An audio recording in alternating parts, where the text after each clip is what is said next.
Welcome to the Thrive in Fashion podcast, where we explore the role of the fashion buyer, the knowledge and skill sets required for success, and the impact of the role in your retail business. In each episode, you will learn about industry best practice and how the buyer's role is evolving in this ever-changing, fast-paced industry. And now, here is your host, a fashion industry expert with over 20 years of experience, Elisabeth McHale. Forecasting demand and predicting future trends are crucial skills for a fashion buyer to have. It's about blending art and science, intuition and data to ensure the right products are available at the right time. Welcome back to the Thrive in Fashion podcast. I'm your host, Elisabeth McHale. In this week's episode, I'm talking about trends, what it means when buyers talk about trends, how to spot them, and how to predict and forecast trends, and subsequently forecast demand for your products and quantities as a fashion buyer. The timing of this episode is quite good because it is the beginning of the new autumn-winter 24 trading season. The first step in forecasting demand and predicting future trends is understanding the market. And over the past week, I have started visiting the malls here in Dubai and going in and out of the stores and looking at the transition from spring-summer to autumn-winter in terms of the products on sale. Monitoring what is on the shop floor, including the markdown rails or the sale rails, and noticing the new stock arriving into stores, I love seeing the newness and freshness appearing, along with the new shapes that are on offer, the new colours that are coming in, the new combinations, and initial seasonal directions. It's still quite early in the season, so when the retail floor has a mix of spring-summer stock, sale stock, and autumn-winter, it's difficult to get a broader feel of where the direction is heading. And as I'm based in Dubai, it's hard just yet to get excited about heavy knitwear and wool when it's still 40 degrees outside. What is interesting to see is the similarity in styles and shapes and colours appearing in multiple different stores. When you're doing a market visit as a buyer, your focus when you enter a store is really very different than when you're going in as a shopper and looking for something to wear. In your capacity as a buyer, you are going in full study and observation mode and looking at what is presented on the shop floor. It's a very different perspective as a buyer, but this is what we do. When I'm doing a comp shop or a market visit, when I go into a store, I'm looking for newness. I want to find something that will surprise me in a good way. So first of all, I'm looking at what I see at the entrance. The entrance is usually where there's an important statement that the retailers want to communicate to you. And whether that's a really nice display of mannequins with coordinated outfits or a range of products laid out on a table, it could be, for example, a range of t-shirts, or it could be a range of jeans where they're promoting a particular price point or perhaps a specific offer. On the other hand, it can be a table setting with products and mannequins where you have a head-to-toe outfit displayed both on the mannequins and with the products adjacent on the table or perhaps a hanging rail. But when I'm going into the shops, I am really trying to notice as much as I can and take it all in.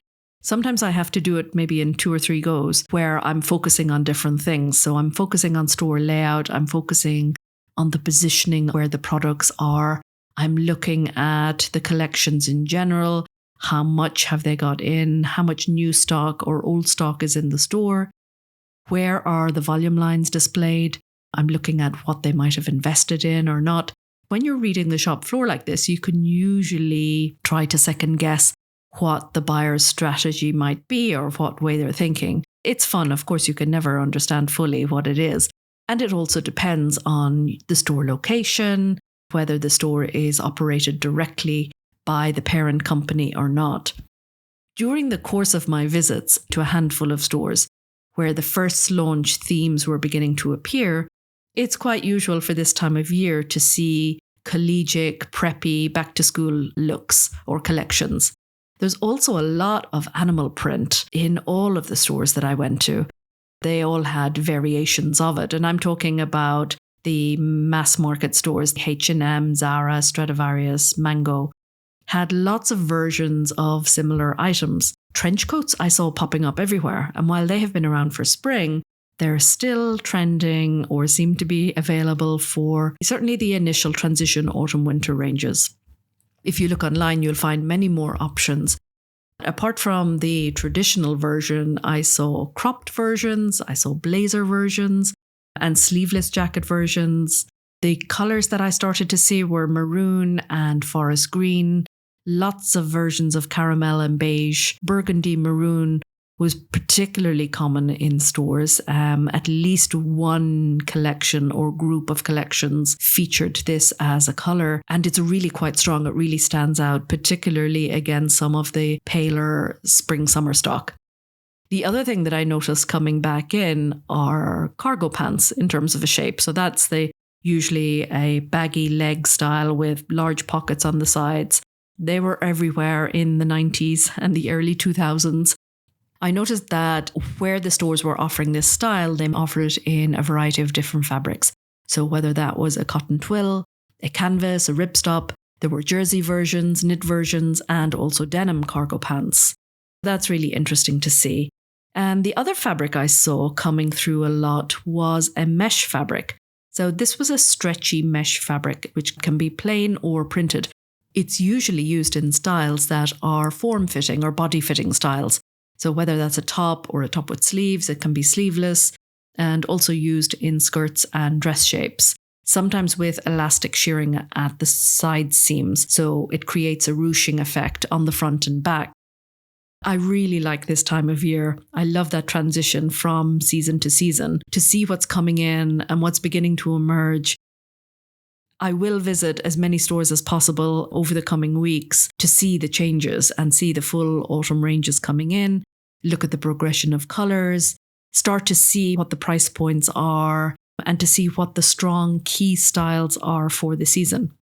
In a lot of cases, particularly for trend forecasting agencies and freelance designers and anyone planning trends or directions for autumn-winter 25, they will be starting their process of information gathering now and planning what those colours are going to be.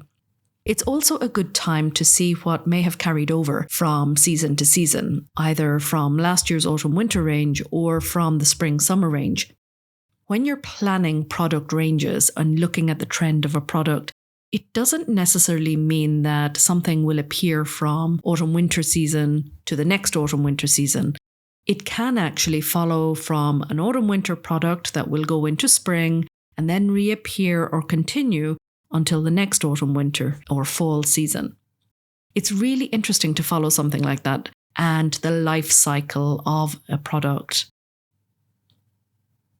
It's also a good time to see what may have been carried over from season to season. And I'm talking here about a particular shape or a particular style that may have been really strong last autumn-winter, carried over into spring-summer, and it may continue to appear this autumn-winter. So when you're planning your product ranges or you're looking at the trend or life cycle of a particular product, it doesn't just jump from one fall-winter season to another.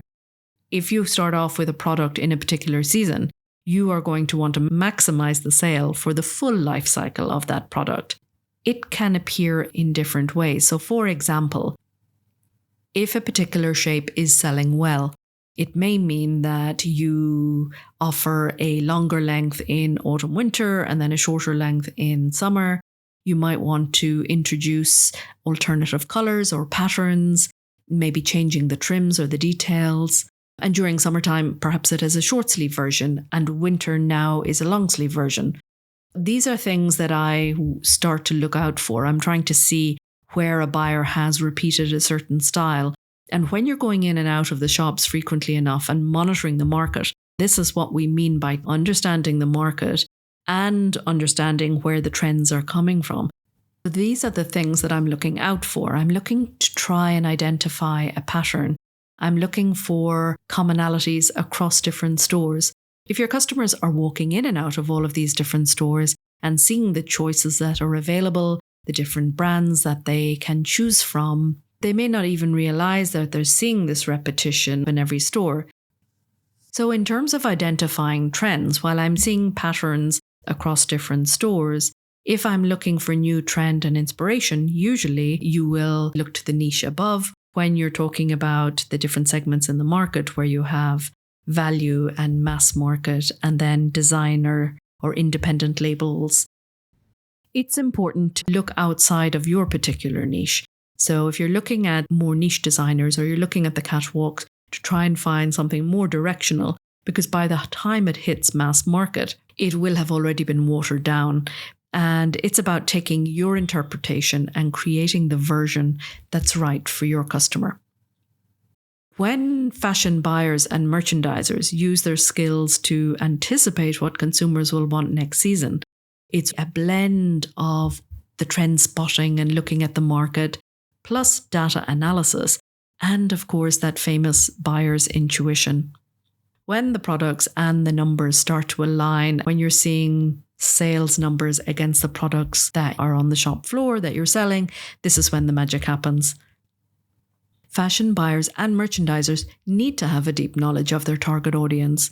And this includes everything from the demographics to their buying behaviors and preferences.